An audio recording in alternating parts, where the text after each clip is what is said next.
بسم اللہ الرحمن الرحیم۔ السلام علیکم ورحمۃ اللہ وبرکاتہ۔ میں امید کرتی ہوں آپ سب خیریت سے ہوں گے انشاءاللہ۔ تو اپنی دعاؤں کا سلسلہ جاری رکھتے ہوئے ہم اپنی اگلی دعا کی طرف بڑھتے ہیں انشاءاللہ، اور یہ بھی بہت خوبصورت دعا ہے، قرآن کی دعاؤں میں سے ہے۔ سورہ یوسف آیت 101 ہے۔ اس آیت کا کچھ حصہ ہے، اس آیت کے اندر یہ دعا آئی ہوئی ہے۔ انشاءاللہ ہم دیکھتے ہیں سب سے پہلے دعا کو اور اس کے بعد اس کی ڈیٹیلز دیکھیں گے۔ فاطر السماوات والارض انت ولی فی الدنیا والآخرہ توفنی مسلما والحقنی بالصالحین۔ اس کا ترجمہ دیکھ لیتے ہیں۔ فاطر السماوات والارض، اے آسمانوں اور زمین کو پھاڑنے والے، انت ولی، تو میرا دوست ہے، فی الدنیا والآخرہ، دنیا اور آخرت میں، توفنی مسلما، مجھے فوت کرنا مسلمان، والحقنی بالصالحین، اور مجھے ملا دے صالحین سے۔ کتنی خوبصورت دعا ہے نا، یہ حضرت یوسف علیہ السلام کی دعا ہے، ان کی مانگی ہوئی دعا۔ ہم دیکھتے ہیں انشاءاللہ کہ حضرت یوسف علیہ السلام نے یہ کب دعا مانگی۔ حضرت یوسف علیہ السلام جو کہ بہت آزمائشوں کے بعد اللہ تعالیٰ نے ان کو بہت ساری آزمائشوں سے گزار کر کنویں سے نکالا، اپنوں کی حسد کا شکار ہوئے حضرت یوسف علیہ السلام، اس کے بعد کنویں میں گئے، اور اس کے بعد اللہ تعالیٰ نے ان کو کنویں سے نکال کے مصر کا وزیر خزانہ بنایا۔ تو اس دوران بہت سی آزمائشیں حضرت یوسف علیہ السلام کی طرف آئیں۔ اس سب کے باوجود، ان کے پاس اتنے عذر ہونے کے باوجود، انہوں نے قید کو پسند کیا، اور آپ کو جیسے معلوم ہے یہ سارا قصہ کہ قید میں بھی جا کر انہوں نے اپنے تقوی اور اخلاص سے قیدیوں کا دل جیت لیا تھا۔ تو ایسا شخص جس کو اللہ تعالیٰ نے بہت ساری آزمائشوں سے بھی گزارا، لیکن حضرت یوسف علیہ السلام کی زندگی ہمارے لیے بہت سارے سبق دیتی ہے ہمیں، کہ ہم پر جتنی مرضی آزمائشیں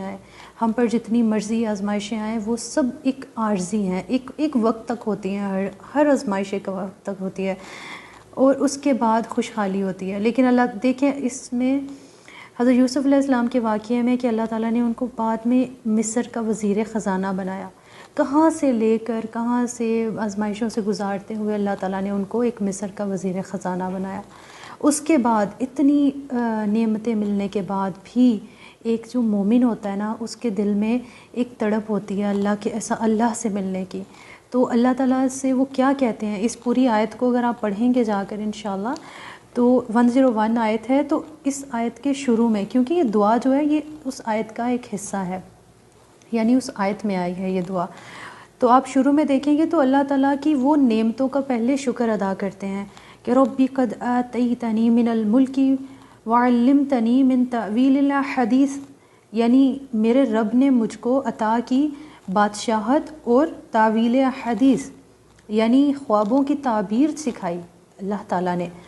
اتنی نعمتوں کے باوجود پھر وہ کیا کہتے ہیں، فاطر السماوات والارض، کہ اے میرے اللہ، ان سب کے باوجود، مجھے ان سب نعمتوں کے باوجود مجھے کیا چاہیے، میرے دل کو کیا چاہیے، مجھے صرف تیرا ساتھ چاہیے۔ اے آسمانوں اور زمینوں کو پھاڑنے والے، تو مجھے اپنا دوست بنا، تو میرا دوست ہے دنیا اور آخرت میں، اس دنیا میں بھی اور آخرت میں تو میرا دوست ہے، اور مجھے فوت کرنا، اب اتنی نعمتیں مجھے عطا کر کے یہ نہ ہو کہ میں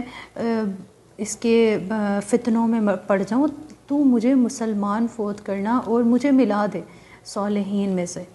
آپ دیکھیں اتنی اللہ تعالیٰ نے ان کو آزمائشوں سے گزار کر، اور اس کے بعد اینڈ پہ وہ کیا کر رہے ہیں، شکر کر رہے ہیں اللہ تعالیٰ کا، کہ وہ ساری آزمائشیں جب ہمیں اللہ تعالیٰ ایک اس کے بعد پھل دیتے ہیں نا اس کا، وہ ساری آزمائشیں ہٹا کر، تو ایک مومن کا دل یہی پھر بھی اس کا دل اللہ کے ساتھ لگا رہتا ہے کہ مجھے آخرت کی فکر ہے، مجھے یہ سب کچھ مل گیا، لیکن ایک مومن کو پھر بھی اپنی آخرت کی فکر ہوتی ہے کہ اے اللہ، زندگی تو اچھی دی ہے، اب موت بھی اچھی دینا، انشاءاللہ امید ہے کہ آپ کو اس دعا کی اہمیت کا پتہ چلا ہوگا، اور یہ ہم سب کو مانگنے کی بہت ضرورت ہے۔ ہم اتنے فتنوں میں گرے ہوئے ہیں نا کہ ہمیں نہیں پتہ کہ ہماری آخرت، ہماری موت کس پر ہے، اس لیے دعا کرنی چاہیے کہ اللہ تعالیٰ ہمیں مسلمان فوت کرے۔